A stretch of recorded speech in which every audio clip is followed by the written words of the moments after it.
let's take a look at State of Play. You had a few things that you wanted to talk about with that. I didn't get a chance to see the show, so I'm going to be relying on you pretty heavily here. Yeah, I'm trying to think. It happened, I want to say 3 days ago, Mm-hmm. and I think that was what, Friday? I think it was Friday, Uh, Thursday or Friday. yep. Anyway, I remember just going on YouTube and I saw like a little announcement, like one of those countdowns, and I was like, oh, I should probably watch this. It's at 5 o'clock. Mm-hmm. I think I had something to do where I forgot about it, so I didn't watch it live, but I did watch it, I think, later that night on YouTube, just like a quick recap.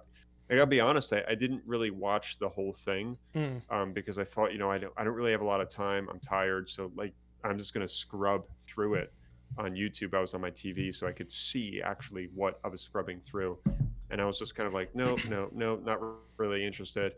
And I stopped at Kina Bridge of Spirits because I think they showed a little bit of that.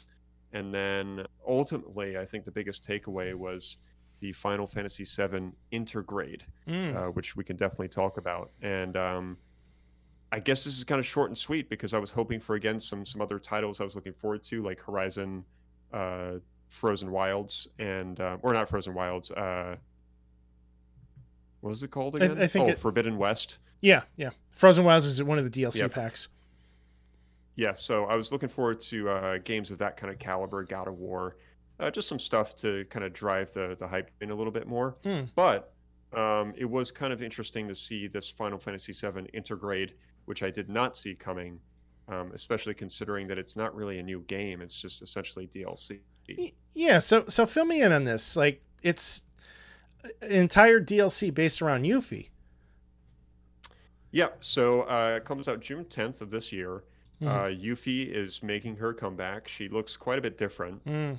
They've redesigned some of her costume elements, I believe, and she kind of looks like Big Boss from Metal Gear Solid 5 with like the whole like dust fucking balaclava sheath thing, whatever the fuck it is.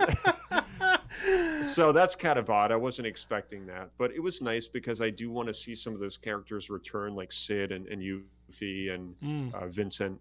I mean, who doesn't? Right. So it was nice to see that, and I was thinking, oh man, like is this part two? And then quickly you realize, like while you're watching the sort of teaser trailer, actually it wasn't even a teaser; it was a full-on trailer with Mm. gameplay. You realize, wow, like here's Yuffie, and then you also have this other character. I can't remember his name now. They mentioned it in Sonon. the trailer. In one of the articles you linked me, Sonon Kusakabe. Sonon Kusakabe, I guess they're calling him. Yes. I don't know. So I don't know if he's new or if he was part of the original game. I never beat the original game, so I don't know. I don't But remember that character from the original game. I certainly don't. Yeah. But yeah, that's basically what's happening is we're getting her. We're getting, I believe, like a sort of miniature DLC that has like story elements with Yuffie and this new character. Mm. And we're also getting let's see here. We're getting 60 frames per second in a new performance mode. Hmm. And we're also getting a graphics mode that prioritizes 4K high resolution graphics. So that's for, I believe, just PS5. Mm-hmm. So I won't benefit from that because I cannot find that console. There's going to be a photo mode. Mm-hmm. There's DualSense integration, like haptic feedback and adaptive triggers, harder difficulty settings for classic mode, and optimized loading times. So overall, I think it's a pretty decent package. Mm. Is it what we want right now? Probably not, but it might be enough to hold us over until we see part two, whenever that may be. Do you think it's possible that they're going to diverge into these side stories and DLC a little more frequently? Trying to just kind of bide their time until the full-fledged game is ready to come out. Is that a possibility? I think that's 100% a possibility, and I think Mm. that's what's about to happen. So I watched a video of somebody reacting, somebody that I respect in the community, and he was pumped, but at the same time, he's a little bit nervous Mm-hmm. because I think he doesn't want to see this happening. He wants to just see part two. Mm-hmm. So it worries me a little bit too because I don't know if I want to see it integrated this way. No pun intended. But that really happened on accident.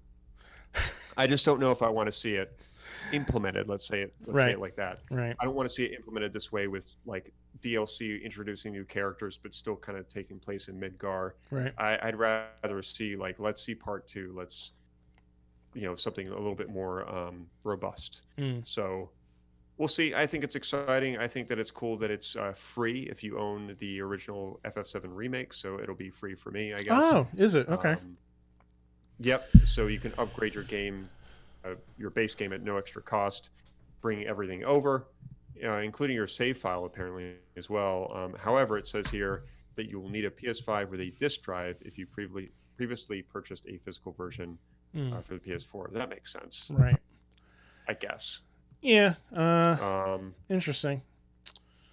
but it also says here, and this is worth noting because I picked up on this when they announced everything in not the finest details, actually. It says it quite clearly. I don't remember what it says, but it says here, however, the free upgrade won't grant you the new Yuffie episode. You'll need to cough up an additional fee that has yet to be disclosed to get the new episode. So what you get for free is, I think, all of the improvements, but you don't actually get the DLC for free. And Okay. I bet you there's a lot of people that still don't even know that yet. Yeah. So in our Twitch, they made it clear, but not super clear, if that makes sense. Yeah, I think the way you explained it makes more sense because I can't imagine why they would give away the DLC content. If you want to update the game so it does take advantage of the PlayStation 5, that's fine. But the story, I have to imagine, would have some sort of a cost to it.